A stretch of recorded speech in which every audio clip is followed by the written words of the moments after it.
Greetings, everyone. It's me, Countess Dracovin, your Lord and Emperor here at the Dracovin Empire, and welcome once more.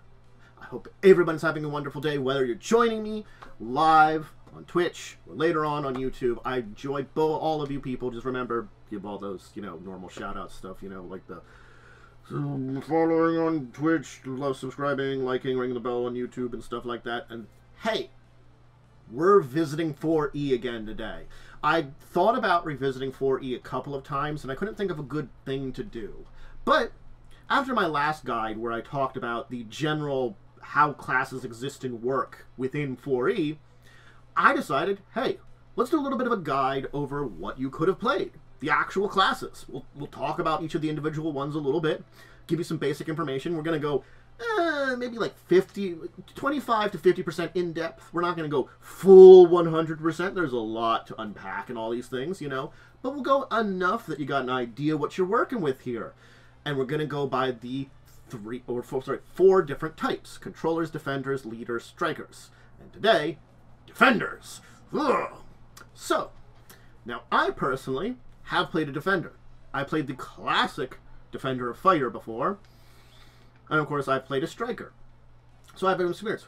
That's my question for whether you're joining me on Twitch or on YouTube.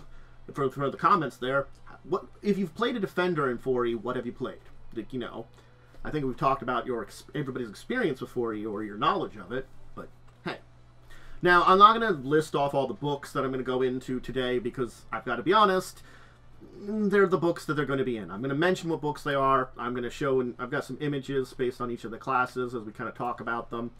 But, that entire, book lore kind of stuff, I'm working off the books. I don't have to worry about it. There's only a couple of classes here that I don't have the stuff for, and so particularly I'm going to talk about them a little differently. We'll get that 4E, short campaign or, one shot or something one of these days. It's one of my list of things to organize, and I just, it's been a busy kind of year so far, honestly. So I just haven't had to sit down and, done a lot of organization on that stuff. Busy years, it does it to us. Let's talk fighter. It's the kind of simple, forward thing you talk about. It's a fighter. We've had fighters in, well, honestly, every edition of D&D. And so they continue here. They are a defender. They are a front line. They are made to be front and center and take the hits. That is a fighter. They are a martial class, so that's their power type. Hey, it's martial combat, no magic kind of related to it. Their key abilities are strength, dexterity, wisdom, constitution, which is a lot. But there's reasons for that. Honestly speaking, if you're doing a strength build, dex build fighter, constitution for hit points, and wisdom for some of your abilities. I'm not going to get into the proficiencies, but I will tell you, you get a bonus of 2 fortitude for a defense bonus. And they start with 15 plus con score, hit points, gain 6 per level, and their healing surge heals them 9 plus con. So yeah. So they do have a number of build options and class features to talk about. There's your general aspects of what a fighter is, but again, this is one of those ones that I don't really have to dive too deep into because most of us that are experienced with D&D and role-playing games, or just the general idea of it is, it's the guy in armor with a weapon that does weapon things. It's the standard fantasy kind of character. It's the, armor, shield, weapon, that kind of thing. Granted, you don't sometimes need a shield, sometimes just do the heavy second weapon. And heavy armor is a big thing, the clad plate mail individual. Why your fighter fights? Well, again, that's kind of individual. Are you fighting for gold, glory, duty, joy of combat? These are the kind of things that you would ask your question about when you're building your fighter, of why you are a person of combat. Why you're effectively why you are a soldier, a mercenary, a knight, and in different ways. And yeah, regardless of skill or what weapons you master, your motivations continue. There could be someone very gallant and noble, or there could be the worst, thugs out there. It's just the duality of a fighter. Now, all fighters rely on strength. They also need con, dex, and wisdom, depending on the weapon you favor. That's where the things come into difference in the system here. Strength is your top one, followed by the dex, wisdom, constitution, based on weapons and stuff, and favors that way. Now, there are two basic builds in there, a great weapon fighter and a guardian fighter. The guardian fighter would be more your sword and board kind of character, and the two weapon fighter would be more like big sword, big axe, big hammer kind of character. They give generalized, suggested abilities for each of these basic builds, but again, that's suggestions. It's sort of like the suggestions of build stuff that comes into, 5e. They've had suggestions before. Now, there are three main features to a fighter character: combat challenge, combat superiority, fighter weapon talent. Fighter weapon talent is you choose a one- or two-handed weapon, and you gain a bonus to it. Combat superiority is you gain a bonus to attacks of opportunity equal to your wisdom modifier. There you go. That's where wisdom starts to come in. And an enemy struck by your opportunity attack stops moving, and if a move provoke the attack. So yeah, if it still has actions remaining, it could use those to resume moving. Combat challenges, you have a mark.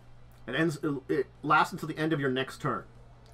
To mark an enemy, you attack the enemy. Basically, you attack the enemy, whether it hits or misses, you can choose to leave a mark. That ends that end of your next turn. It takes a -2 penalty to attack any creature that does not include you as a target.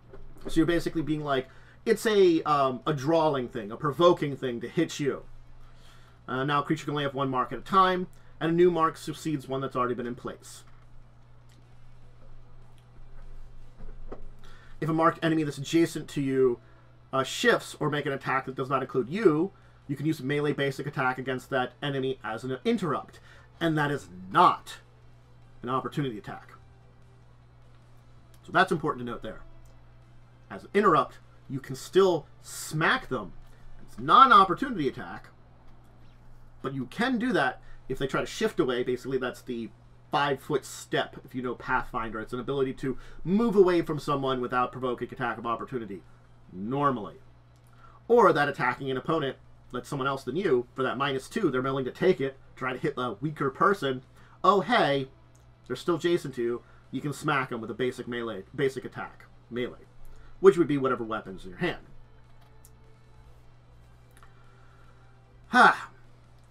So, unlike a lot of other classes, fighters mainly work with a lot of their powers, daily, daily encounter, at will.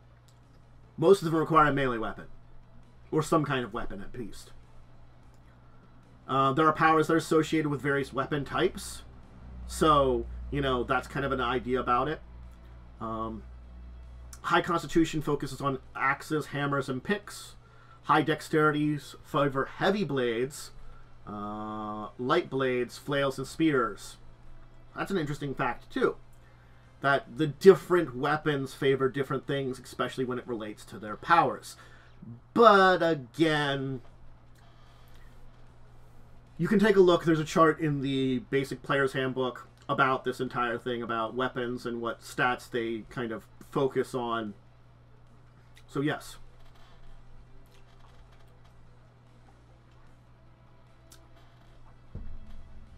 And most melee weapons, except for light blades, require some element of strength to access the weapon feats that improve their importance. So, light blades have some feats which only do dexterity. So you kind of have to figure that kind of thing out. And some weapons, like polearms, can be part of multiple groups. Now I'm not going to dive into powers. That's not something we're going to do today.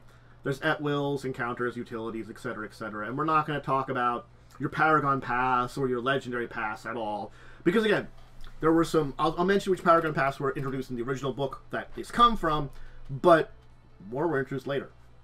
if you started just from the Player's Handbook, the original one, you could be for Paragon Path at 10th level, Iron Guard, Kensai, Pit Fighter, Swordmaster.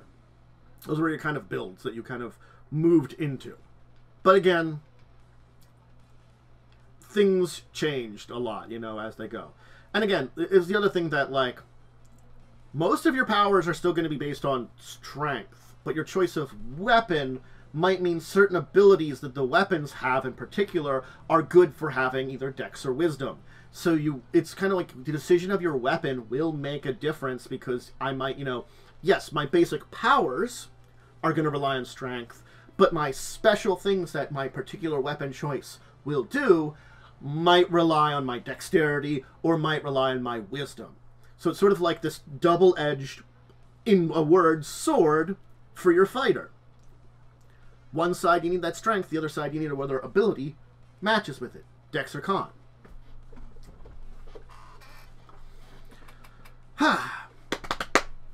So, that's fighter. And that's basically what I want to go through when it comes to these classes, because I'm not diving so in depth that we're not going to, like, be here forever. But, you know, I want to reduce it enough.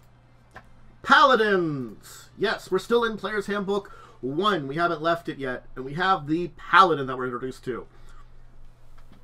So, the Paladin is a little different than your fighter, because they are, where the fighter still dishes out hits. Its object is to kind of draw opponents into hitting it. The Paladin is more an actual just tank, in a way. A lot more durable, a lot more hit points. They wear the heaviest armors. So that's another thing, too, is comparing a fighter to a Paladin. A fighter with their armor proficiencies technically doesn't have the heaviest armors. Fighters aren't naturally proficient in plate, at least in 4E. The Paladins are. So again, your Defender, we're not going away from Defender, well, not until the end, and we'll talk about that. You know, they can challenge foes and compel them to fight them rather than your allies, so it does, Defenders have this ability to taunt, basically. They have a Divine Source as their power, so they're a Divine Warrior, and their key abilities are Strength, Charisma, and Wisdom. Only 3. But again, remember on Fighter, you had that choice of Dex or Wisdom. They have a bonus of +1 to all the 3 save defenses, Fort, Reflex, Will, unlike the +2 to Fortitude. They also get 15 +6 plus con score at first level, 6 every level, but they get 10 plus con score from Healing Surge.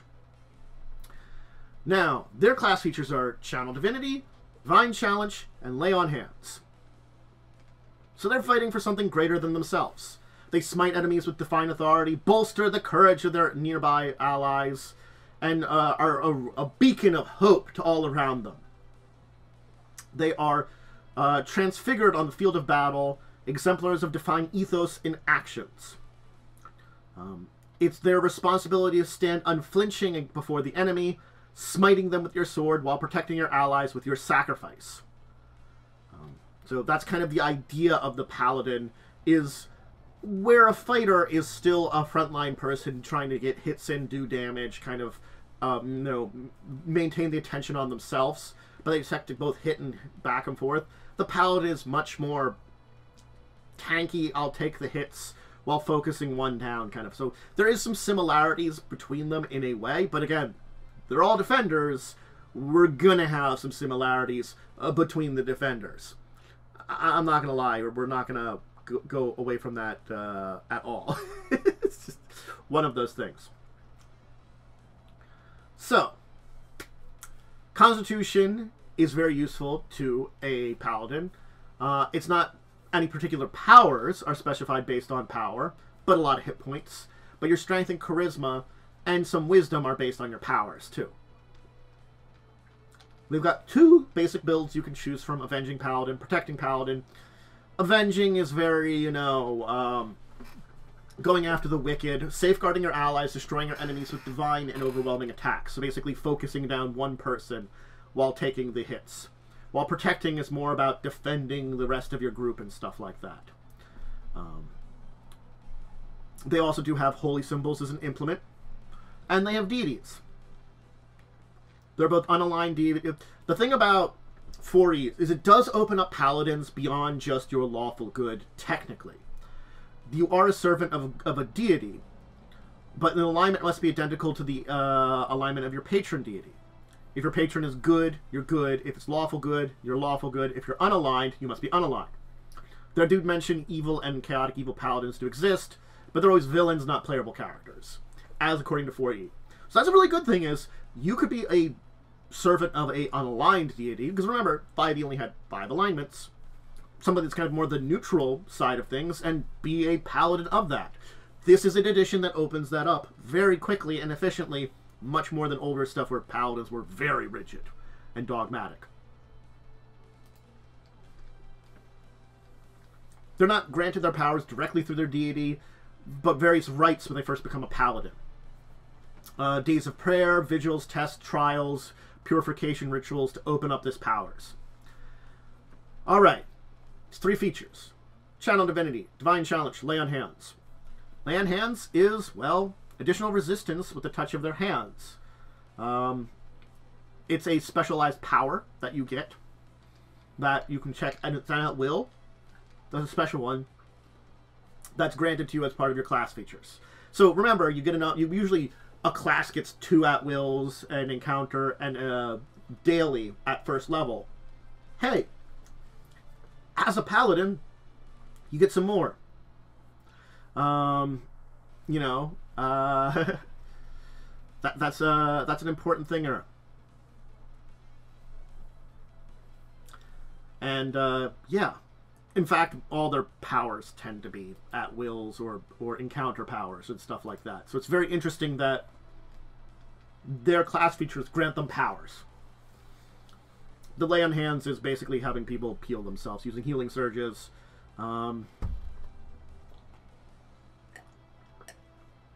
You spend a healing surge, but you don't regain hit points. The target regains half of what you would regain from your healing surge. That's Lay on Hands. A Divine Challenge, again, is an at-will ability. This is interesting because it's different than the mark that a fighter would give. A mark is just something that, oh, I can give it as part of fighting. The Divine Challenge is a minor action. It is a burst around you, and one creature in the burst is affected by it. Similar to Fighter, you mark the target. The target remains marked until you use this power against another target, or if you fail to engage the target. A creature can be subject to only 1 mark at a time. A new mark supersedes the mark that was already in place. So here's an important thing, different thing. The Fighter changes marks, can change its mark, with every hit or miss it does. This is a minor action where I choose someone, and that mark is on them until I change that mark. While they're marked, they take a -2 penalty to attack rolls for anybody that doesn't include you, very similar to the Fighter. But it also takes radiant damage equal to 3 plus your charisma modifier the first time they make an attack that doesn't include you as a target before the start of your next turn. And it increases damage as you level up. And as on your turn, you must engage the target of the challenge or challenge a different target. To engage a target, you must either attack them or end your turn adjacent to it. The mark condition ends then, and you can't use the Divine Challenge on that target on your next turn. And you can only use the Divine Challenge once per turn. And even though this is called Challenge, it doesn't require intelligence or language or anything. It's a magical compulsion, basically, like that. But, so it is a little different than the Fighter's one. The Fighter's more versatile and easily changing it, and also is part of their attacks and not a minor action. This is a minor action, meaning you have to take your minor action to do this on your turn.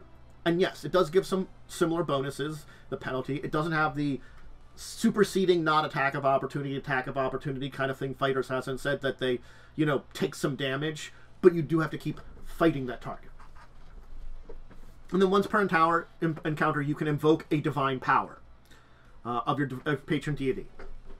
And it conforms in one of 2 abilities, Divine Metal and Divine Strength. Some paladins will learn other uses of these features, depending on, like, class abilities you choose and stuff like that.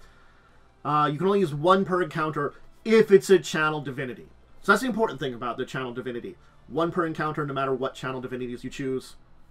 So, Divine Metal, target must make a saving throw with a bonus equal to your charisma modifier.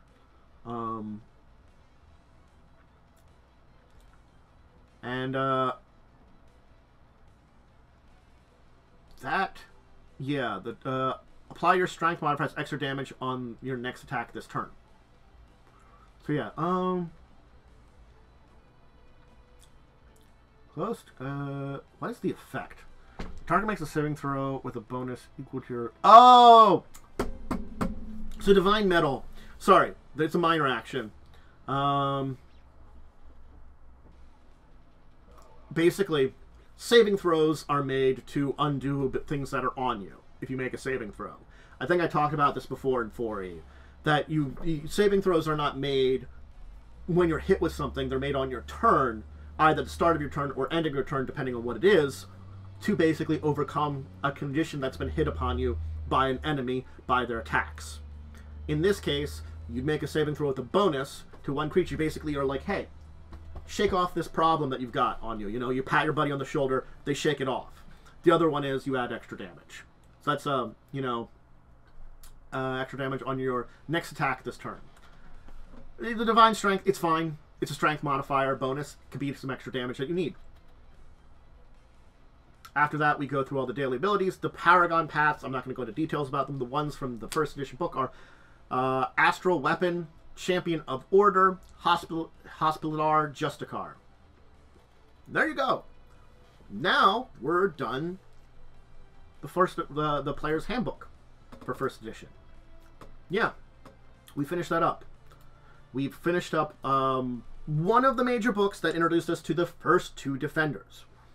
Now, there are plenty of other Defenders that have been introduced since then. We got 3 main ones and then a couple of minor things still left to talk about. So we're doing pretty well. Now we turn from the original Player's Handbook, not to Player's Handbook 2, not to Player's Handbook 3, which I'm going to do the Player's Handbook 3 one first and the Player's Handbook 2 one else because it was more alphabetical. The list I had of Defenders, put it in the order opposite, so we're going to do it opposite and whatever. Maybe I'll switch that. But we're going to do this Forgotten Realms Player's Guide. So we're not even... we are going in a different direction. The Forgotten Realms Player's Guide introduces us to these individuals here, Swordmages. So they are melee combatants that use spells to fight better. They are arcane defenders. They study magic and use it with swordplay. They're similar to your Maguses from Pathfinder, or like an Eldritch Knight would be for a build for D&D 5e. Maybe closer to that. A little bit. They use Intelligence, Strength, and Constitution. They get a 2 to Will as their bonus defense, 15 plus con score, hit points, 6 gain at a level, but 8 plus con modifier from Healing Surge. Their class features are Swordbond, Swordmage Aegis, which is either Aegis of Assault or Aegis of Shielding, and Swordmage Warden. So, as a Swordmage, you apply Arcane Arts to melee combat. Your powers are enhanced by your magic. The flourish of your blades, flourishes of your blades bite with steel and elemental forces. You spent a lot of years practicing your arts. You've mastered the fundamentals of arcane magic and combined your academic study with physical training. So you're sort of like not quite like you're kind of like you're the jock wizard. That's basically kind of what they are. They're wizards that were also jocks, you know. So yeah, and there could be a lot of reasons, you know, why you left to go into your fortune. You know, maybe you're in search of fortune. Maybe you're trying to, like, you know, leave your secluded homeland. You're a self-trained spell sword that wants to try your abilities. Or you could be from a disgraced noble family that wants to leave it, you know, learn from tutors. There's a lot of reasons about it. You've got magical barriers which help protect you from harm while you wade into combat. And the blade you carry is expansion of your body and mind, pulsing with eldritch energy as you enhance it. There are 2 builds that they suggest, the Assault Swordmage and the Shielding Swordmage. The Assault one is much more straightforward. You're running into combats, you know, You're using your attacks using intelligence as a primary, strength being your secondary one, as it enhance your assault powers, and then constitution afterwise. You're very dive into combat. Shielding Swordmage is much more protecting you and your allies with magical shields and force, keeping the enemies away from them, kind of guarding them with your abilities a lot more. So it's kind of like, you're still Defender. Defender as the idea of, I'm taking the brunt of the enemy's assault, I'm running in there first, I'm being the distraction, you know, but there's the offensive, in this case, where you're trying to hit a lot of enemies, deal a lot of damage fast to eliminate them, or the defensive of shielding everybody. So, your 3 abilities: Sword Bond, Sword Mage Aegis, Sword Mage Warding. Let's talk about each of them. The Warding. If you're wearing either if you're wielding either a light blade or heavy blade, you maintain a field of magic around you, giving you some bonus to AC, or an extra bonus if you're wielding the blade in one hand and have your other free, not carrying a shield or anything else. So you could do a two-handed weapon and like a heavier blade and only get a small bonus to AC, or you could go one-handed with one hand free and have a better AC bonus, you know. So it's smashy, more damage versus, you know, more dice of damage versus, you know, a little less damage and stuff like that, but more defensive. If you're unconscious, it disappears, and you can restore it by taking a short rest or an extended rest. The Aegis. When you start, you get an Aegis, which you can choose one of 2 Aegises. The Aegis of Assault or Aegis of Shielding. It's basically a magical warding on a foe, allowing you to respond to the foe's attacks against your allies with a counterattack or timely protection. So it's kind of forming that similar idea of the mark, but it's taking 2 different directions for it in this case. Both are minor at-will actions you will get that you can choose from. The Aegis of Assault, it's a creature in a burst 2, and it's marking the target. It remains in effect until you use this power against another target. If you mark other creatures using this power, the target is still marked. So the mark remains until you use the power on that target. That's what I have to say. And then you can mark other targets still too. A creature can only have 1 mark at a time. And again, there's also an important thing. If multiple defenders, a mark is a mark is a mark. Keep that in mind. We've been talking a lot of marks. And a new mark succeeds the old one. If your marked target makes an attack that doesn't include you, it takes a -2 penalty to attack rolls. If that attack hits, the marked target is within 10 squares of you, you can make immediately reaction to teleport to a square adjacent to the target and make a melee attack against it. If no one unoccupied space is next to it, you can't use this in immediate reaction. So basically, you mark it with the Aegis of Assault. It gets that -2 penalty to anybody but you, but if it does hit someone other than you and deal damage to them, you get to smack them and teleport to them. And remember, you can set up multiple marks around the battlefield, because you know, only 1 mark per target at a time, but it doesn't mean if I'm fighting 3 guys, I can have a mark on each of them, so like when each of them does the wrong thing, go after them. And other than there's the mark of shielding, it works just the same way as the mark of assault on having, you know, 1 at a time, but you can have it on any number of creatures. In this case, though, it still gets the -2 penalty. Similarly, if it hits and the target is within 10 squares of you, you can use an immediate interrupt to reduce this damage dealt by attack by any creature by an amount equal to 5 plus your con modifier, which goes up as you level. So the Aegis of Shielding is a reduction of damage. The Aegis of Assault is an attack. You can see offensive, defensive. Now the last Sword Mage power is, of course, Sword Bond. Take your light or heavy blade, spend an hour of meditation, you bond with it. As a standard action, you can call upon the weapon to your hand from up to 10 squares away. So you'll be like, "Come to my hand, blade!" Excuse me. You can forge a bond with a different blade using the same meditation process. Like if you got a new blade that has magical abilities. And you can only have one bond at a time. If you bond with a new one, the old bond dissipates. If your bond weapon is broken or damaged, you can spend an hour of medication to recreate the weapon from a fragment. It will destroy any other fragments of weapon that still exists, and you can't create multiple copies of a broken weapon. That's another important thing, too, is you could recreate a magical weapon that gets broken using your bond. And, again, like, it's pretty simple, but, again, like, you know, it has some pertations for some abilities. The bonded weapon. Again, we're not going to go into powers. There's a lot of them at different levels. And, yeah. I don't think we have any... Do we have any...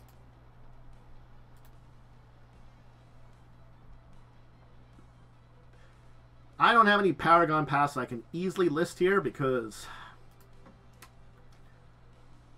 this book puts all the Paragon Paths into one big section. So, I mean, I got to the first one, and the first one is a Swordmage, Anarch of Sheer. There's also Coronal Guard.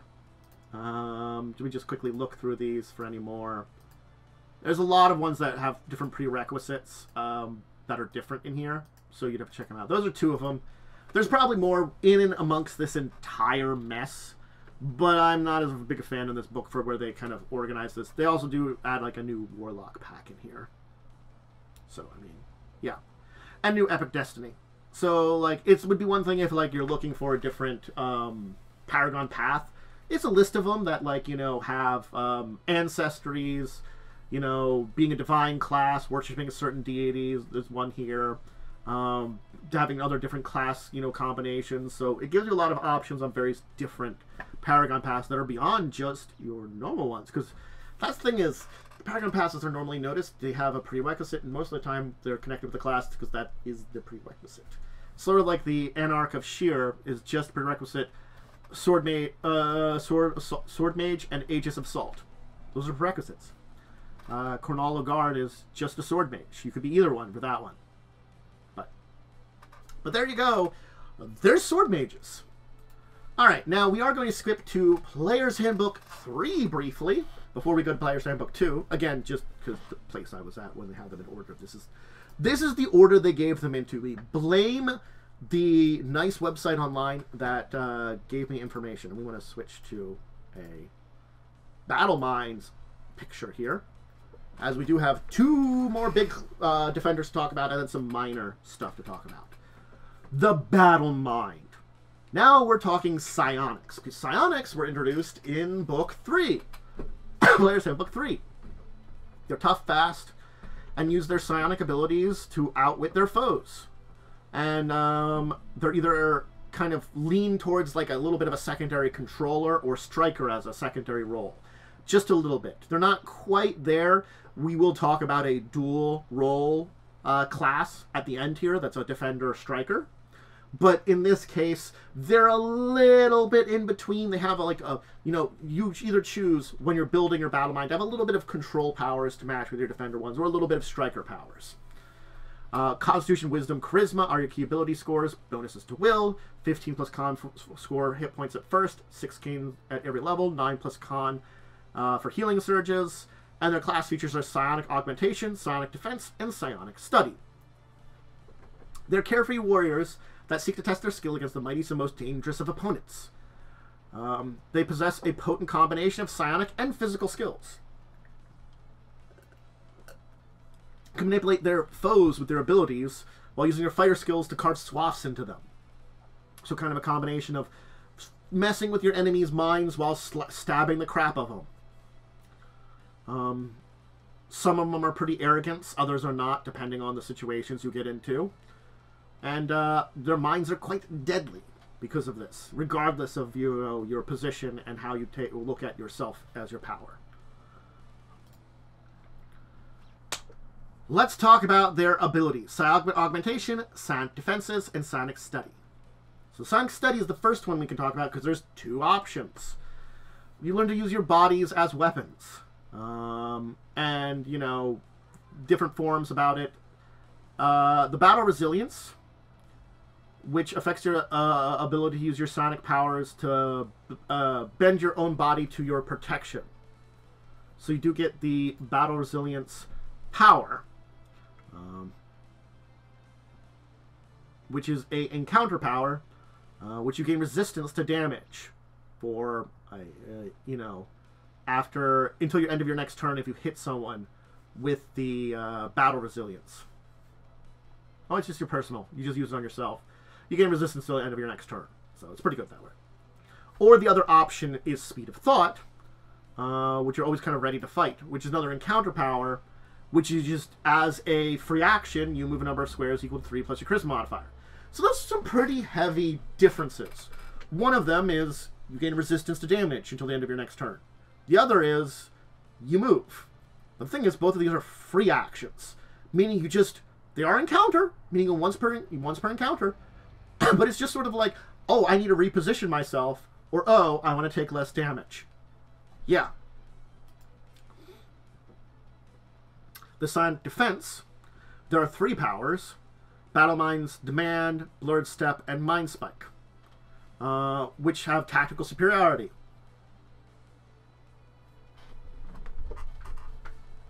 So, yeah. They use these 3 powers to determine your enemy's intentions, follow them if they try to avoid you, or punish them if they attack your allies. Excuse me. Battlemind's Demand is a minor action. One creature, you mark that until the end of your next turn. Okay. You mark the target until you use this power again, or until the end of the encounter. So, there you go. Battlemind's Demand, it's a minor action mark. Blurred Step. An adjacent enemy marked by you shifts. You shift 1 square.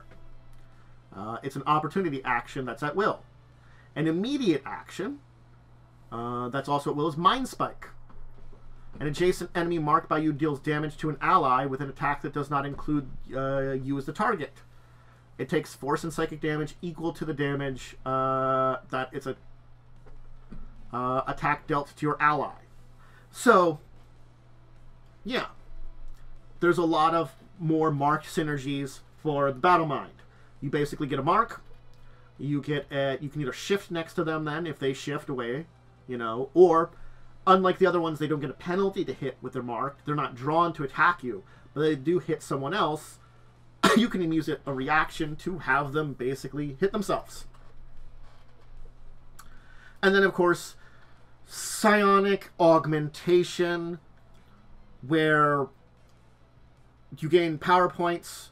You gain power points at certain levels, you know, which you can use. There's Psionic Augmentations. I'm not going to get into the depths of psionics, but Psionic Augmentation is technically something that, you know, you're going to look at as, you know, a psionic character. I'm just going to put it that way. So if you're a psionic character, you're going to have Psionic Augmentation. And I would look into that for all of them. It's basically having some points that you can use to boost certain abilities. The only one I can really list is, hey, like the Battlemind's Demand, you can augment it to hit 2 things. 1 or 2 creatures in the burst around you. So you can have 2 marks out if you augment it with some of your power points. The 2 basic builds are Resilient Battlemind and Quick Battlemind. Resilient, basically making sure that you can take a lot of hits. Constitution being a very important high score, followed by Wisdom. And Charisma being a good 3rd choice. The Quick one is your more speed and agility. So, yeah. More supposed to be kind of moving around the battlefield quicker and more efficiently. Yeah. And let's talk about the basic Paragon Pass. Eternal Blade, Iron Guardian, Steel Ego, and Zephyr Blade are the 4 listed in there. There you go. That's the Battlemind. Now we're going to revisit Player's Handbook 3 before we're done here. But that's an entirely different thing we're going to be talking about when we do that. So we're going to take a step away from that and move on to the Warden. Now, I know someone who played Warden. If you ever want to talk to someone about who played a Warden and might know little things about it, talk to... it was perfect for VTT, and that's why I'll do it one of these times. I would talk to Blaze. He played a Warden back in our game where I played a Striker. I played a Warlock. He played a Warden. River, which was a really fun character. Now, we're going to be talking about some things with the Warden that are going to stand out here. So they're a primal character. They're kind of like your Druids, your Rangers, your Barbarians, kind of more characters. They're using primal powers. They are a defender. They can assume bestial or tree-like forms to destroy their foes. They, again, with certain choices, lean a little bit into Controller Striker for certain things. Strength, Constitution, Wisdom are their stats. Bonuses to Fort and Will. They get 17 plus con score hit points at first level, 7 on a gained level, and 9 plus Constitution modifier for Healing Surge. So they are beefier. They're the most beefy defender we've talked about so far. They get Font of Life, Guardian Might, and Nature's Wrath.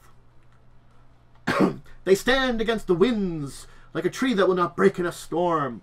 They're protectors that draw on the nature spirits to defend the natural world from those that would corrupt or destroy it. Some use powers of earth and stone to shield themselves and their allies. Others summon primal strength within themselves for ferocity and tenacity. They could be defender of a tribe, a spirit's chosen champion, visited by some spirits of a sacred grove and granted ability, maybe raised by a bear or nurtured by dryads, to gain natural powers. So there's a lot of kind of ideas as to why you are a Warden. Their 3 abilities are Font of Life, Guardian Might, and Nature's Wrath. Alright, Nature's Wrath. It's a mark. You've noticed a pattern here. Defenders get a mark. They can mark an adjacent enemy as a free action. It lasts until the end of their next turn. They gain Warden's Fury and Warden's Grasp powers connected to Nature's Wrath, which we'll talk about in a second here. And they can use his powers against enemies that prevent them from harming those they protect. Okay. Warden's Fury, Warden's Grasp. Let's talk about them. Warden's Fury is an at-will interrupt. An enemy marked by you makes an attack that does not include you. It's a Strength Burst Fortitude attack that does 1 weapon plus Strength modifier, and the target grants combat advantage to you and your allies until the target end of the next turn. So it is a strike back, very similar to a lot of other strike backs, but since they're not getting a -2, they basically are getting combat advantage. And the other one is Warden's Grasp, which is an immediate reaction, different than an immediate interrupt. We've talked about those before. And an enemy marked by you that is within 5 squares of you makes an attack that does not include you as a target. The other one, it has to be, melee range to hit it. So this is not melee range. The triggering enemy in a burst. You slide the target 1 square. The target is slowed and cannot shift until the end of its turn. That's a very interesting one. You slow it, it can only shift, and you slide it 1 square. The Warden's Grasp is pretty good too. Both of these things can control. So it seems like one of them is a little bit more control-y, one of them is a bit more striky, as they said. Guardian's Might, they choose one of the following options: Earth Strength or Wild Blood. Earth Strength is where you're not wearing heavy armor. You can use your Con modifier in place of your Dex or Intelligence to your AC. In addition, when you gain a second win, you get an additional bonus to AC equal to your Con modifier. That lasts until the end of your next turn. So it's like you second wind yourself, you get some bonus AC. The Wild Blood is when you're not wearing heavy armor. You gain your Wisdom bonus in place of your Dex or Intelligence to AC. So you see, depending on your build, depends on if Con is more important or Wisdom is more important to you.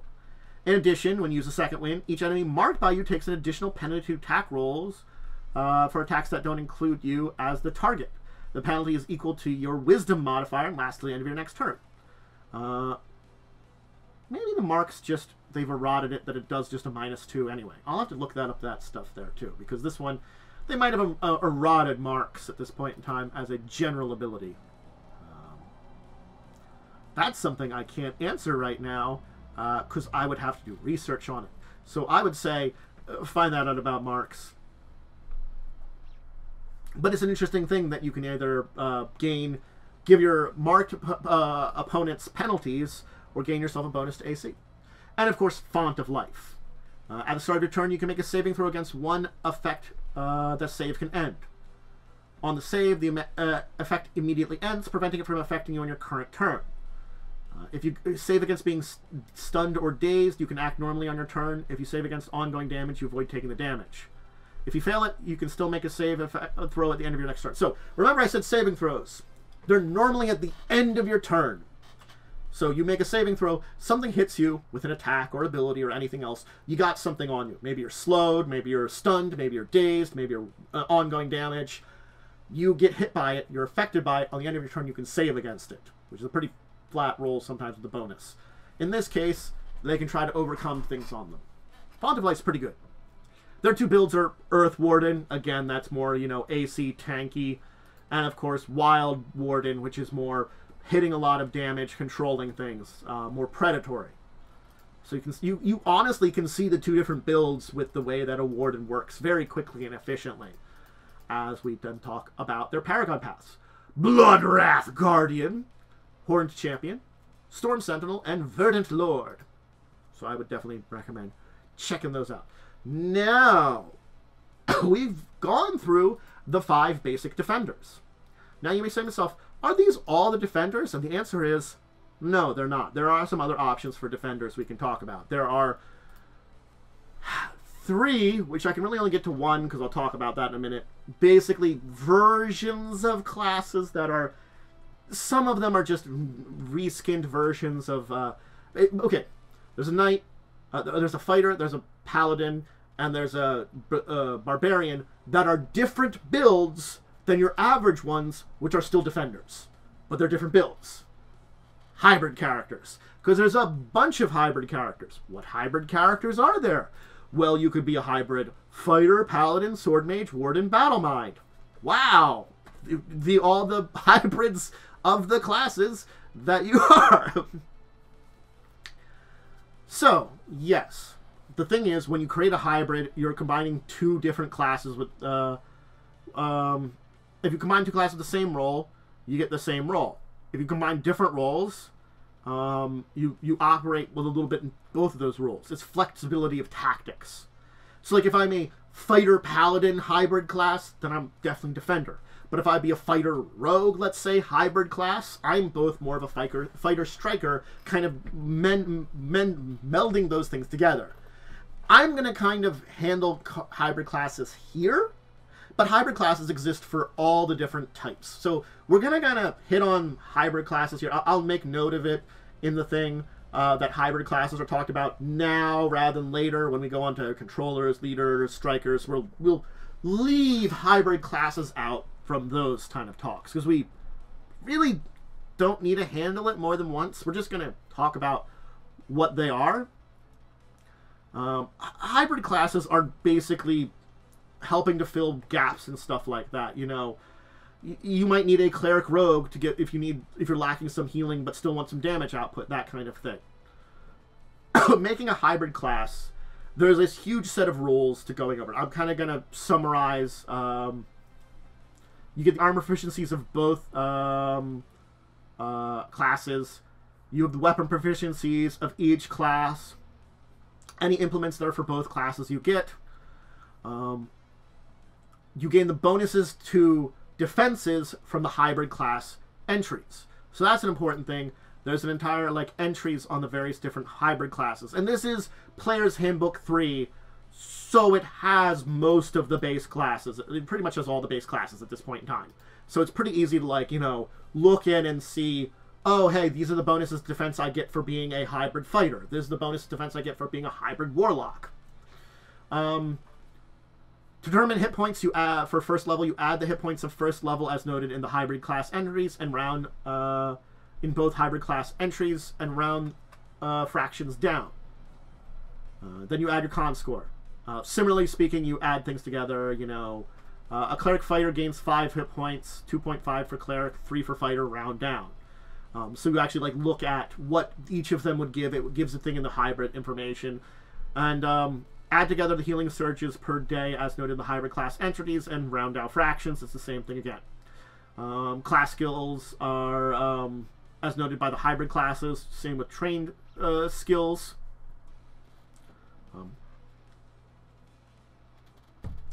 You gain all the class features in both hybrid class entries. But you have the word hybrid after each of these names, as there are modified versions of these class features. Keep that in mind. So you do have to look at each hybrid class on its own to kind of get on it. And then for starting powers, 2 at-will powers from choose 2 first-level at-will powers, 1 from each class. Gain 1 first-level encounter power, choose them from either of the hybrid classes. Gain first-level daily attack power, choosing from either of the hybrid classes.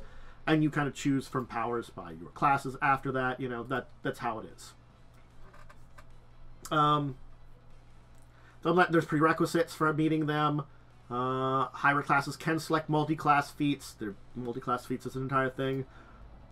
And then what you kind of classify for. Let's just use hybrid fighter as an example. I'm not going to go into all the hybrid ones here. I'm not.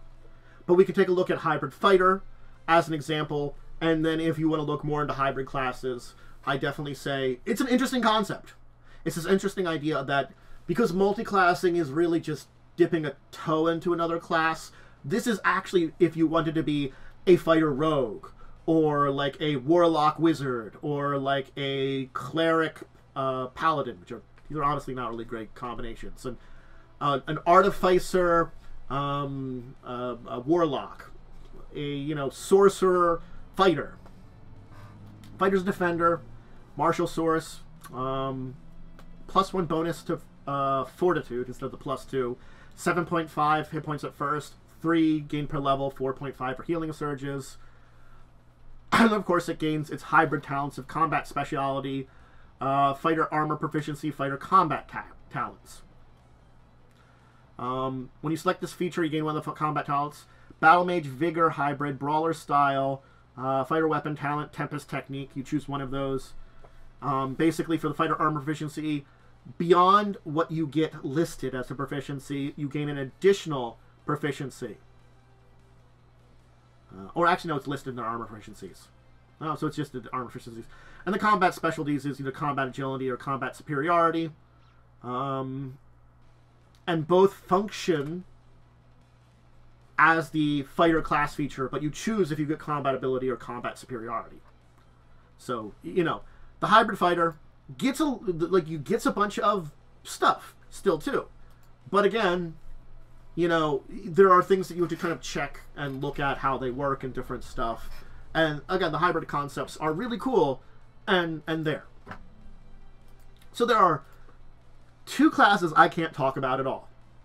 Why can't I talk about them? Because I goddamn don't have these books.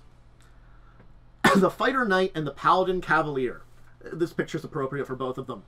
One of them is from the Heroes of the Fallen Lands, and the other is from the Heroes of the Forgotten Kingdoms. 2 books that were beyond when I was getting books for 4E. And I never did find someone that had a copy. I don't own a physical copy. I don't have any kind of online stuff. And a cursory easy glance online didn't find anything very easily. Doesn't mean I couldn't deep dive and find these books somewhere. So if you want to learn about them, sure. They're just basically alternate versions of a fighter, alternate versions of a paladin. They're still defenders. The big thing is the Paladin Cavalier relies only on strength and not on charisma. That's the big thing I can say about it that's different. Okay, look. I didn't need to talk about these as much. They're just other versions of Fighter and Paladin. They're just slightly different builds. Well, maybe reworked builds. But that's why I felt like it was less important for me to focus on them than the book I do have, which is all about the Berserker. Yes, the Berserker Barbarian. I have this book. So I can actually talk about this one. What's up? Do you have dice?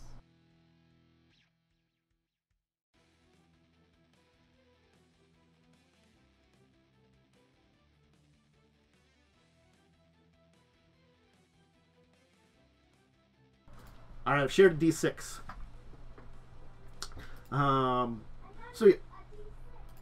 So yes, it's the Heroes of the Feywild, which, weirdly enough, the online listing doesn't have a link to it, but I own that book, so it's kind of one of those weird things about it. this is the thing here that we are now at like a not hybrid class. It's a different version of a barbarian, but it's particularly a defender striker. Barbarians are normally strikers. We're still just a barbarian, but we're kind of hybridizing our role at this point in time. You've got unique traits and things like that that make you a berserker. Different class features stuff too. I'm going to kind of go over some basics here a little bit too. There's a lot more in the Heroes of the Feywild if you want to really dive deep into it. And the Paragon Pass, Legendary, Epic Pass are, you know, the same as they ever were. So, they are, you know, mixing a primal abilities. They are both primal and martial. That's another important thing too. They're both primal and martial, defender and striker. You defend others, but when your rage surfaces, you're an aggressive attacker. Again, Barbarian. We'll talk about Barbarian when we talk about strikers. I'm going to try to kind of like minimize the talk here for this one. You start with 15 plus your cons, minor hit points, gain 6 each time you level. Bonus Fortitude plus 8, Healing Surges 8 plus Constitution. So yeah, Strength and Dex are big things for your ability scores. Strength is the highest because your attacks rely on it, but Dex is a probably important one too. High Constitution might help out for, you know, bonus hit points and stuff like that. There are class features you get. So you get 1, 2, 3, 4, 5, 6, 7. Like, you get a whole lot of class features. Let's break them down. Starting at the first level, you get a number of ones. You get Heartland. You're on the edge of society. You cultivate abilities based on your experience in your environment. You choose one of the following terrains that represents your benefit. There are 3 terrains. Arid Desert, Frozen Land, Temperate Land. I'll talk about Arid Desert as an example, but each of these gives similar bonuses. Arid Desert, you're in a hot, dry region. The benefit you get: if you're wearing cloth armor or no armor and not using a shield, you gain +3 bonus to AC, +2 bonus to reflex, and at 4th level you gain resistance to fire. Increases to at 5, 10 at 14th, 15 at 24. The Frozen Land, other bonuses: resistance to cold. Temperate Lands, you get bonuses when you're using a one-handed weapon and a shield, and you get bonus weapon damage, and you gain +1 bonus to speed when charging. So that Temperate Land is the one that's really different out there. So, okay, you choose a Heartland, and you get bonuses for it. Cool. Defender Aura. Now we're getting into defending. You know, you get the benefit of Defender Aura, which is a will minor action. You activate an Aura 1 that lasts until the end of your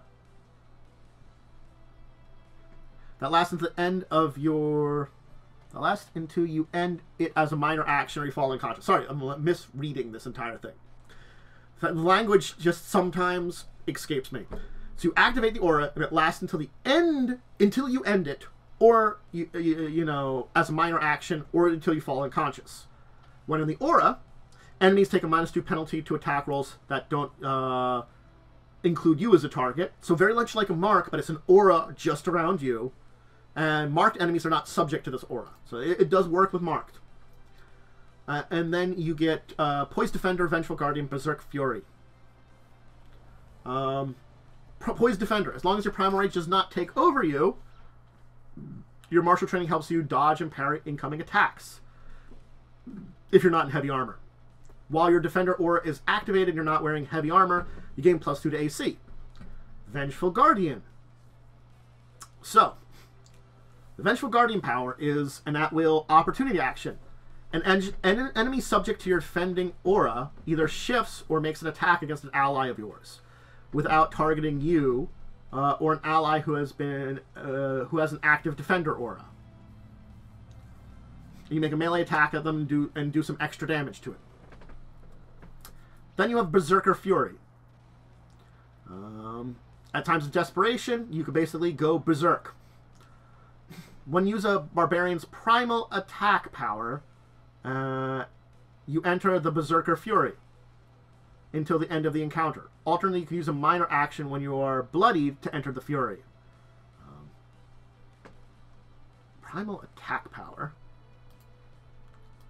I'm guessing one of these is mentioned as a primal attack.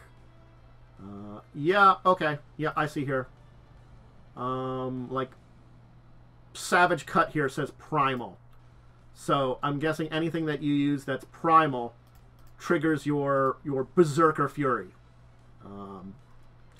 Your Defender Aura ends if it was active, and you cannot use Defender Aura or Vengeful Guardian until the Fury ends.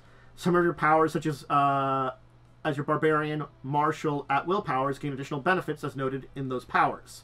Your basic melee attacks do 1d extra damage, and it increases as you level. So sort of like you can be defensive, but like if you're reduced below certain health, or if you want to start using certain powers, your primal powers, you know, you activate it. So it's kind of interesting to see that, yeah, you don't necessarily need to enter, you know, your primal deadly rage or focus on that, but they do get an option at each of the levels, a martial power and a primal power. So you can focus more on that defense and worry about your hit points, or you can take a primal power and have the, like, so like if you take a primal power, you get the option of going into your Berserker state at any time. But if you don't, when you're bloodied, basically at half health, you have the option also to go into it.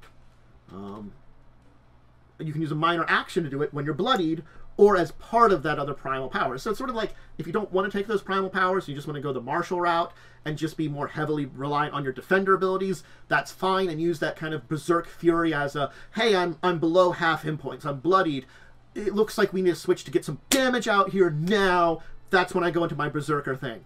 It's interesting because it does fill both those roles pretty well, and you can shift like that depending on the circumstance. Getting that option of having a primal power which activates your anger is a good option too. It's an interesting juxtaposition between that defensive ability and the primal fury of it. And, you know, if you want to look into more, Heroes of the Feywild is the book that has more on its daily powers and stuff like that. And I would recommend checking it out. It's cool. Berserker's cool. I like it a lot. It's a really neat concept and idea that they do a good job of. But that's it. That's our Defenders. Hey, I hope you learned a lot about them. Defenders are an interesting group because they are very, honestly, you probably can get away without a Defender in a group. But having a Defender helps a lot. It's sort of like the fact is, I think I talked about when I talked about classes. A Defender, a Striker, and a Leader are your really critical ones. Technically, a Defender and a Leader are probably the most important classes you can have in a balanced class group. A Striker is pretty helpful. It gets the damage dealt out there. It prevents a lot more hits. And a Controller is good, but not always needed. You know, it's sort of like the 4 roles do have importance in places in your 4E games, but they're not always critical. Defender is one of those roles which, of all the builds you can have, is one of the most critical. It's one of those unfortunate things that it is, because it draws fire. They're the dudes that still doing damage, but wading in there to the enemies, getting the enemies focused on them, and controlling the battlefield that way. They become the target, they become the most important thing to fight, they become the thing that is going to take those hits. Defenders are important. And you can see 4E did a good job of having a lot of options. We've got the 5 basic Defenders, Fighter, Paladin, Swordmage, Battlemind, Warden, that were introduced. We have the hybrid options, which are really cool. Hybrids are neat. We played around a little bit with it back when we played 4E in our group, but not a lot. And then other interesting options like the Berserker, or even the Knight or Cavalier, which I really didn't have an opportunity to talk about, but they are different versions of a fighter and a paladin with different abilities. You can see that the Berserker, well, okay, right now, hard to see how it's very different from a barbarian, but I'm going to tell you, Berserker is very different from a normal barbarian. A normal barbarian has complete different set of abilities. That if you want to be a barbarian, you use those. So it's it gives a lot of options to defense. And a lot of interesting play styles, too. And as we go on in more of these guides where I talk about more of these classes, and again, we'll not need to stick up on hybrid classes anymore. You know, we've had our visit to hybrid classes. I'll mention defenders plus hybrid classes in the, you know, description so we can not revisit them again. As much as I, you know, do enjoy, I don't think I need to rehash the same spot twice. Or do I? Or do I? Regardless, though, I think we will call it here. Thank you for joining me. We'll revisit 4E in the future. I want to finish talking about the rest of the other classes, and maybe there'll be other topics to talk about in 4E. Who knows? If we come up with them, we come up with them. It's always fun to revisit something like this, which is a fascinating system that, again, as we missed in the chat there, hey, yeah, 4E was built for a VTT. This is the age, if anybody wants to try it, that I would recommend it. This is the age of 4E. I'd recommend checking it out for yourselves, looking into it, and seeing about it. It's an interesting age overall. Anyway, my stuff. You want to catch me live Tuesdays, Thursdays, Saturdays for tabletop stuff. Tuesdays, Thursdays, usually between 1 and 2, sometimes starting a little later, sometimes starting a little early. Mostly later just because of life stuff.